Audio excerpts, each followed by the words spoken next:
우리는 이때 가만히 있어야 돼요. 정말 하나님 앞에서 우리가 침묵하고 또 더 믿음으로 설 수 있도록 주님 앞에 나가야 할 줄로 믿습니다. 우리 오랜만에 조금 또 낮게 이렇게 또 모여서 그동안 보지 못했고 그랬던 분들도 이렇게 뵙게 되니까 감사하고 그렇습니다. 그래서 한번 옆 사람하고 이렇게 멀리 있는 사람도 이렇게 정말 반갑습니다 하고 한번 인사하세요. 반갑습니다. 아이고 감사합니다. 우리가 하나님 앞에 그래서 이번에 이제 코로나나 이런 걸 통해 가지고 또 배우는 게 하나 있어요. 그게 뭔가 하면 역시 이렇게 대면하여 예배를 드리는 게 참 좋고 감사하구나. 그래서 이 일상을 여러분들이 놓치지 말고 오늘도 이렇게 예배를 드릴 때 여러분들이 신령과 진정으로 정말 감사한 마음으로 그리고 한 번 한 번 드리는 예배가 하나님 앞에 참된 기쁨이 될 수 있도록 하나님이 이 예배를 받으시는 것이 내가 예배를 보는 게 아니다 하는 것을 기억하고 하나님께서 정말 잘 받으실 수 있도록 또 오늘 하나님은 어떤 말씀을 주실까 귀를 기울이시기를 바랍니다. 태풍의 눈이 있죠. 태풍의 눈을 여러분 아십니까? 태풍은 주변의 모든 것들을 굉장하게 쓸어버리죠. 정말 대단해요. 초토화시키면서 나아가지만 정작 그 중심부에 이렇게 가면 조용하고 정막이 흐른다고 하잖아요. 아실 거예요. 우리 삶의 고난과 고통이 요동치고 있을 때 하나님은 마치 태풍의 눈처럼 고요하고 요동 없이 원래 계획하신 하나님의 일들을 유유히 행하고 있다는 것을 믿으시기 바랍니다. 지금 코로나로 본격적인 이 영적 전쟁이 시작됐다 이렇게 생각하면 되겠어요. 코로나가 많은 것을 바꿔버렸어요. 난리도 이런 난리가 없어요.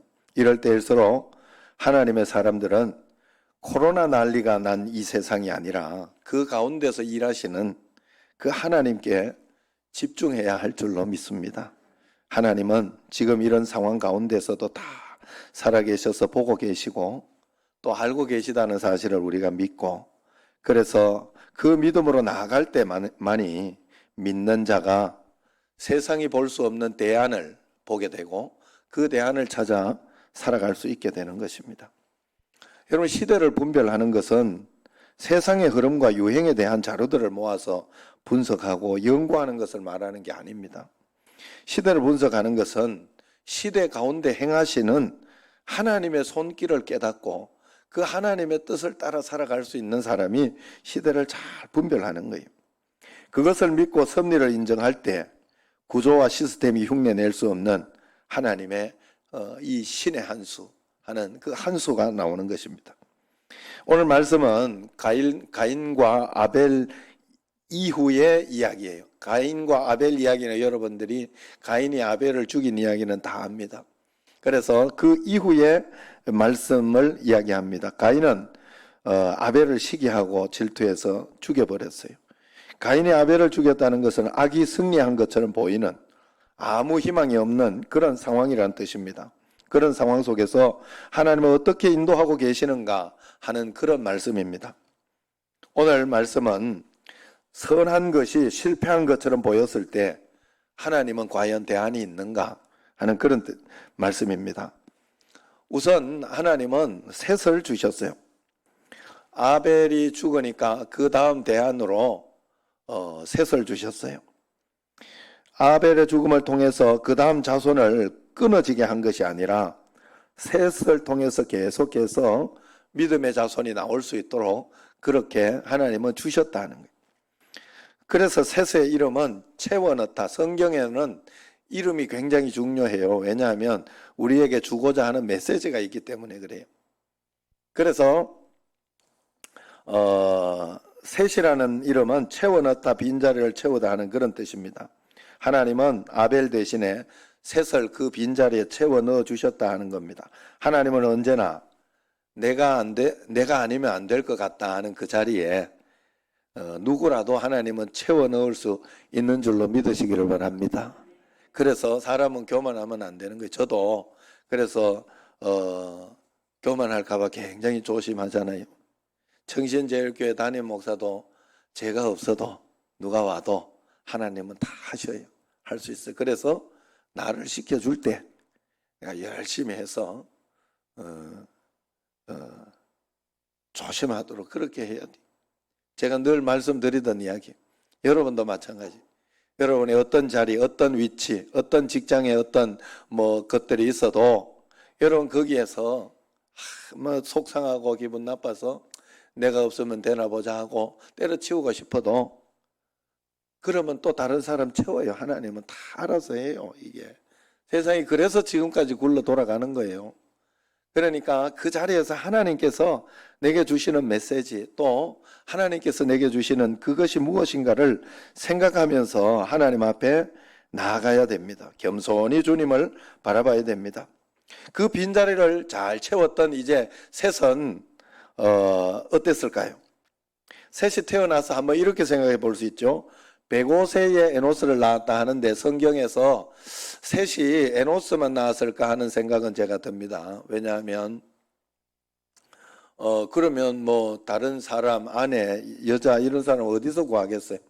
생육하고 번성하라 했으니까 900년 살고 막 이럴 동안에 아마 굉장히 생육하고 번성했을 거예요. 그 당시에는. 그런데 셋이라는 특별한 이 사람의 이야기를 통해 가지고 하나님의 이야기를 해주시는 거예요. 우리에게. 사람이 누구 낳았다 이게 중요한 게 아니기 때문에 그런 것입니다. 그런데 셋은 살면서 이 105세의 에노스를 낳기 전까지 별 이야기를 다 들었겠죠. 일단 할아버지인 아버지 이야기를 들었죠. 아버지 어머니가 에덴 동산 잘 살다가 죄를 지어서 쫓겨나 버렸다. 그 다음에 또 쫓겨나서 세상에 이렇게 살면서 가인과 아벨이 있는데 이제 낳았는데 그 가인이 질투해서 그냥 아벨을 죽여버렸다. 그런 이야기들을 들었겠죠.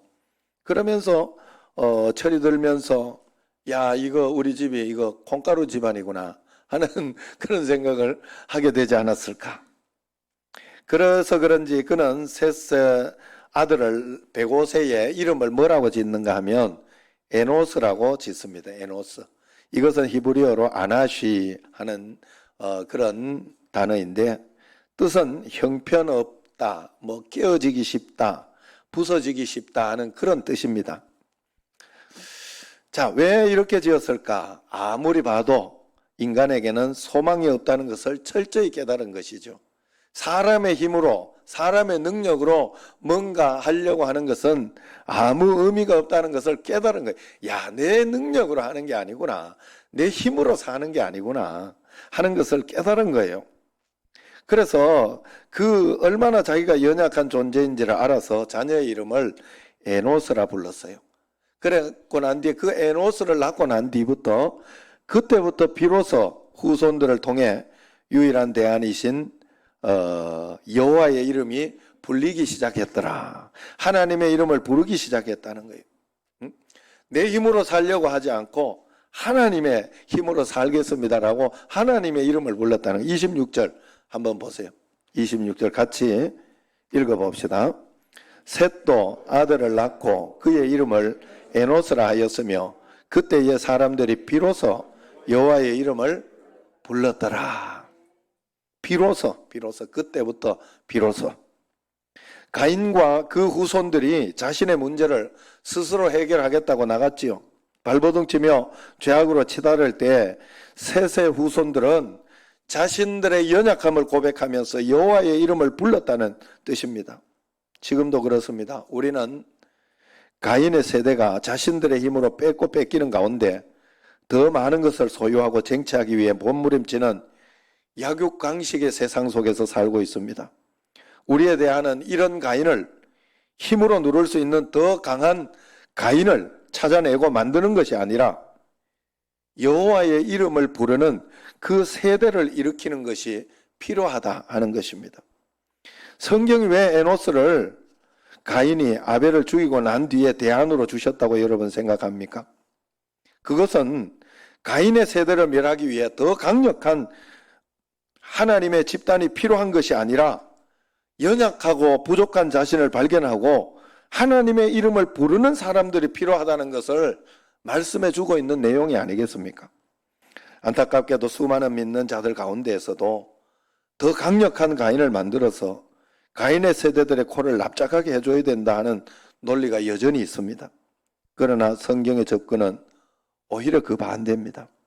연약한 자신의 모습을 인정하면서 하나님 도와주세요, 주님만이 우리의 대안입니다 라고 부르짖는 자들을 일으키는 것이 성경의 대안이라 하는 것입니다. 닫힌 하늘을 열어낼 수 있는 자, 하늘의 은혜와 긍휼을 가인의 땅에 풀어낼 수 있는 자가 이 땅에 필요하다는 것이죠. 만약 가인의 세대 가운데 더 강한 가인이 되고자 하면 결과는 뻔하죠. 우리는 가인보다 더 큰 괴물이 될 것입니다. 마치 기독교가 2000년 역사 가운데 로마 가톨릭 교회와 십자군 운동처럼 종교라는 탈을 친 채 교권을 의지하여 강력한 부와 힘을 행사하여 그렇게 부끄러운 역사를 만든 것처럼 가인이 되고자 하면 누구나 이 땅에서 그렇게 될 수밖에 없다 하는 거예요. 여러분, 제가 어제도 이렇게 그저께 여러분들도 보셨겠지만은 뭐 열병식하고 막 그렇게 한다고 북한에서 하잖아요. 사실 공산주의나 사회주의가 뭐예요? 공산주의나 사회주의는 평등한 사회를 해서 가난한 사람들이 더 잘 먹게 좀 해보겠다, 공평하게 정말로 그래 보겠다 하고 이렇게 하는 그런 사람들이, 이 김정은이나 이 권력자들은 굉장하게 자기들은 하고 그냥 하향 평준화, 세계에서 제일 못 사는 하향 평준화, 너들은 그렇게 살고 아무 소리 하지 마 하고 그렇게 이야기하면서 잡아버리는 거 아니에요. 그 미사일이나 그걸 하나 가지고 도와주는 걸 가지고 오히려 국민들에게 베풀고 오히려 그 사람들이 하면 얼마나 더 나아지겠습니까? 삶이 얼마나 더 풍성해지고 자기들의 이 기득권에 가지고 있던 그것들을 정말로 그 사상처럼 베풀어주면 얼마나 더 좋겠어요. 그런데 세상은 그렇지 않아요. 아무리 사상이 좋아도 그 사상 만들어내려고 그 사상을 지켜내려고 억누르고 짓밟고 해야 되는 것이 세상이다 하는 거예요. 그렇기 때문에 문제가 되는 거예요. 그러면 누군가 노여하면서 그래서 우리는 그러면 허구한 날 맞고 당하고 약하고 부족해서 매일 울면서 도와달라고 해야 하는 그런 연약한 존재여야 되느냐, 그렇게 이야기할 수 있습니다. 어쩌면 그럴지도 몰라요. 그러나 믿음으로 싸우는 선한 싸움이라면 우리는 그렇게 싸워야 됩니다. 뱀처럼 지혜롭게 그러나 비둘기처럼 순결하게 주님 앞에서 싸워야 됩니다. 핵심은 가인이 추구하는 힘과 권력을 함께 추구하면서 가인을 이기겠다, 그런 설정 자체가 잘못되었다고 성경은 이야기하는 거예요. 그런데 이 세상에는 그런 정치가나 사회운동가들이 얼마나 많습니까? 그 결과 더 결국 폭력적이고 나쁜 힘과 권력을 휘두르는 자들이 되어버린 게 이게 죄의 힘이에요. 죄의 힘.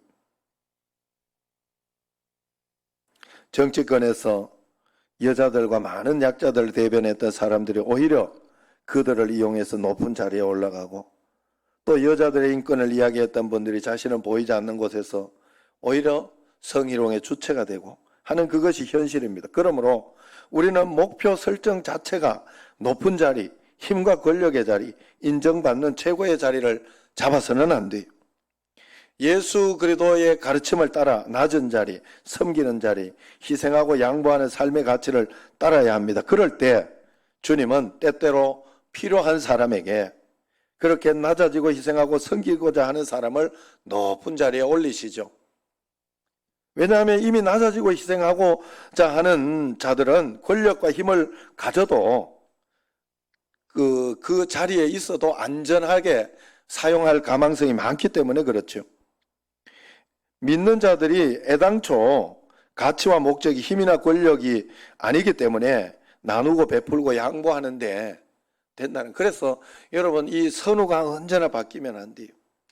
돈 잘 벌고 그 다음에 예수 믿겠다 하면 그건 큰일 나는 일이. 절대로 그렇게 예수 믿지 않아요. 예수 잘 믿지 않아요. 예수 잘 믿고 돈은 따라오면 감사하고 아니면 주는 대로 하나님께서 은혜 주시는 대로 내가 처한 이 상황이 가장 행복하고 하나님이 주신 복된 상황이라는 거 꼭 아시고 그것을 발견해내야 돼요. 지금 내 옆에 있는 아내가 제일 복되고 좋은 것이다. 예. 예. 살아가는 아주 있어요. 예. 그래야 돼.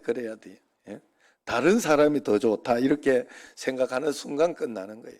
그렇게 되면 안 된다 하는 거예요. 그래서 어쨌든 하나님 앞에서 우리가 주님 앞에서 주님 말씀대로 살겠다 하는 뜻을 가질 때 하나님께서 역사해 주신다 하는. 그래서 다니엘이 한번 보세요. 높은 자리에 오르고자 노력해서 실력과 능력을 인정받아 높은 자리에 갔습니까? 아닙니다. 다니엘은 뜻을 정하여 여호와를 온전히 섬기며 진리를 따라 살아내겠다. 그것만 정한 거예요. 그렇게 뜻을 정한 거예요. 그렇게 잘 살아내겠다 했을 때 다니엘을 하나님은 총리의 자리에 올려서 포로 기간 동안 3번이나 나라가 바뀌었는데도 나라가 3번 바뀌었으면 총리가 그냥 한 번만 바뀌어도 땡강하는 판에 말이에요. 3번이나 총리를 하면서 끝까지 그 이스라엘 백성들을 지켜낼 수 있었지 않습니까? 하나님이 다니엘을 사용하신 거예요. 우리가 가정에서 정말로 뜻을 정하여 여호와를 온전히 섬기며 진리를 따라 살아내고자 할 때 가정이 행복해지는 거예요. 내가 가정을 행복하게 만들어야지 하고 그렇게 한다고 만들어지는 게 아니에요. 절대로 그렇게 만들어지는 게 아니에요. 정말로 하나님 앞에서 그래야 됩니다. 이 말은 이 땅에서 실력 없고 전문적인 능력도 없는 못난 사람이 되어야 한다고 말하는 게 아니잖아요. 진정으로 하나님을 바라고 믿음을 지켜낼 때 하나님은 그 지혜와 능력과 권능을 같이 사용해 주신다 하는 거예요. 지금 우리는 무엇을 바라보며 추구하고 있습니까? 주님이 가르쳐 주는 삶을 통해서 보여주신 그 가치를 내가 추구하고 있습니까? 아니면 그렇게 하기 위해 먼저 실력으로 영향력을 끼칠 수 있는 자리에 올라가야 한다고 생각하고 실력을 먼저 추구하고 있습니까? 오늘 말씀은 하나님이 높은 자리에 있는 나쁜 놈들을 이기려면 높은 자리, 영향력을 발휘할 수 있는 자리에 먼저 올라가야 한다고 말하는 그 자체가 이미 틀렸다 하는 그런 말씀입니다. 괴물을 무찌르기 위해 괴물을 만드는 것은 근본적인 해결책이 될 수 없습니다. 반대 정신, 세상이 추구하는 것과 반대로 나아갈 때 세상을 변화시킬 수 있다 하는 거예요. 그래서 주님은 가난한 목수의 아들로 이 땅에 오셔서 산상수훈의 말씀으로 사람들의 생각 자체를 뒤엎으셨다 하는 거예요. 어제도 이렇게 또 잠깐 이야기하면 그 전쟁 무기나 이런 걸 마지막에 보여주고 이렇게 하면 열병식 할 때 야 진짜 아직도 저걸 가지고 될 것이다 생각을 하는 거. 저렇게 전쟁을 이길 것이다. 요즘은 핵무기하고 뭐 이런 게 있기 때문에요. 진짜 서로 전쟁이 일어나면 큰일 나는 거지. 예. 그리고 미국이나 이런 데를 건드려 가지고 되겠어요? 아직도 시대에 착오적인 저것을 가지고 있구나. 또 그 백성들은 이 나라 전체가 북한이라는 나라 전체가 지금 그렇게 쏘가서 그렇게 하고 있는 거 아니에요? 김정은이나 이렇게 오면 진짜 눈물을 흘린다 하잖아요. 눈물을 흘린다. 그러니 얼마나 어리석고 얼마나 불쌍합니까? 그런데도 그것을 모르고 있으니 참 시대착오적이다 하는 그런 생각을 하게 돼요. 어쨌든 우리는 그렇지만 여러분 우리가 알아야 될 것은 우리는 가난한 목수의 아들로 이 땅에 오셔서 산상수훈의 말씀으로 사람들의 생각 자체를 뒤엎여 주신 그 주님을 따라가야 됩니다. 산상수훈을 보세요. 영적으로 너무 심오해서 우리가 못 따라가는 게 아니에요. 그것을 인정하고 받아들여내면서 살아내는 것이 어려우니까 하나님 앞에서 겸손해라, 비판하지 마라, 사랑해라 뭐 이런 말씀이잖아요. 산상수훈이. 그렇기 때문에 그것을 우리가 그것을 인정하고 그것을 믿고 살아가는 게 어려운 것이죠. 하나님은 가인의 힘이 아니라 에노스가 대안이자 유일한 길이라고 제시하고 있습니다. 그 결과 무서운 하나님의 심판이 놀라운 하나님의 구원과 새로운 시작의 구원 사건으로 바뀐 것이에요. 여러분, 홍수 심판이 방주의 구원의 사건이 된 것입니다. 여러분, 이 땅에서 죄로 인해서 우리에게 오는 고통, 고난, 어려움들이 많이 있어요. 홍수들이, 여러분 삶에도 홍수들이 얼마나 많습니까? 그런데 이 홍수들이 있는 상황 가운데에서 여러분들이 바르게 믿고 주님을 유일한 대안으로 생각하며 하나님의 이름을 부르며 산다면 그 홍수가 여러분에게는 방주의 구원의 사건으로 역전이 된다는 사실입니다. 강한 가인들이 아니라 평범하고 보잘것없이 보이지만은 오직 하나님과 동행한 사람, 무식할 만큼 주님께 순종하는 그 사람을 통해 세상이 바뀐 것입니다. 그것이 에노스 정신입니다.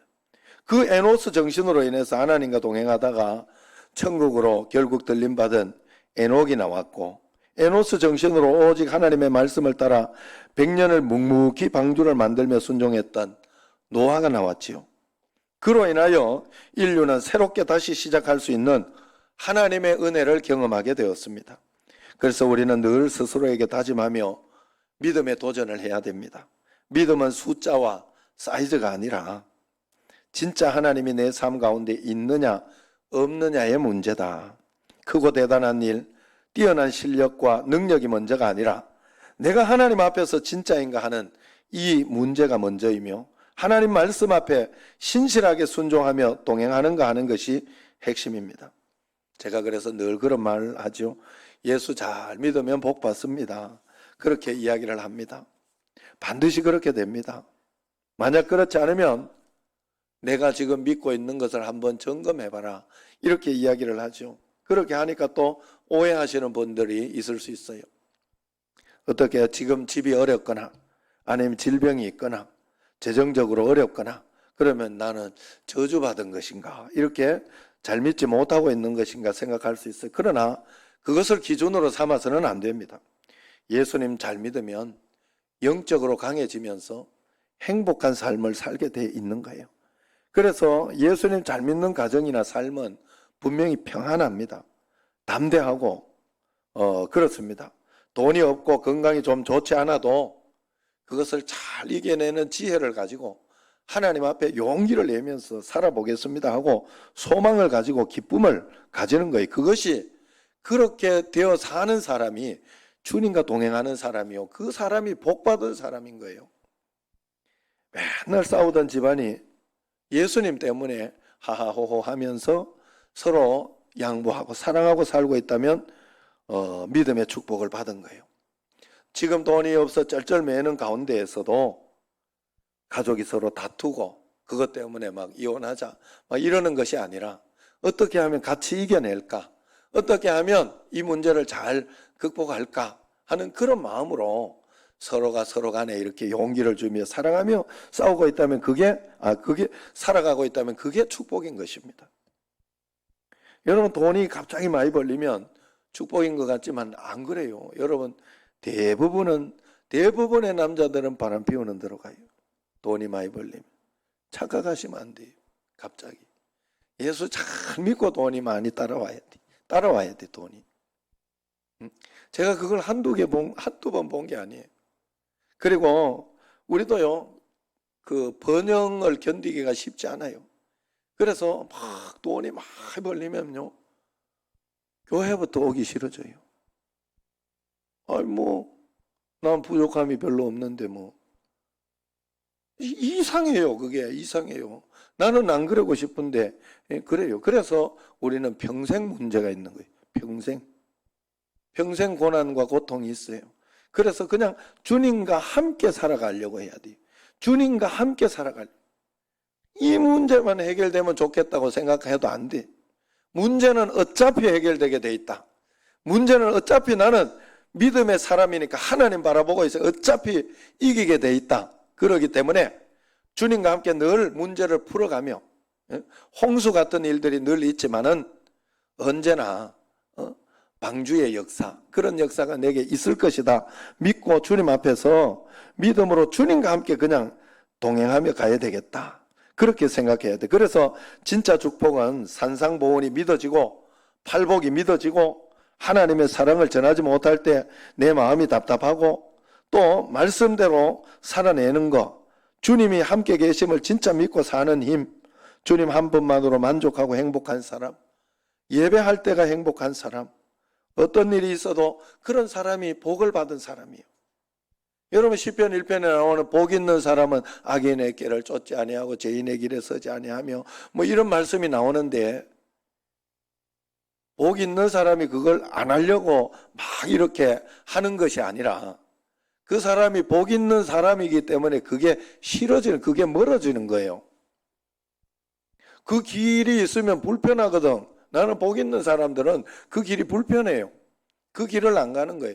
주야로 성경을 억지로 묵상하는 것이 아니라 좋은 거예요. 주야로 묵상하는 게 좋은 거예요. 하나님 말씀을 듣고 말씀을 받는 거, 이 말씀을 가지고 내가 살아낸다 하는 마음이 있기 때문에, 여러분 힘들어도 성경을 읽고 하는 것은 여기에 기쁨이 있고 또 이걸 통해서 하나님은 나를 지켜주신다 하는 걸 믿기 때문에 그렇잖아요.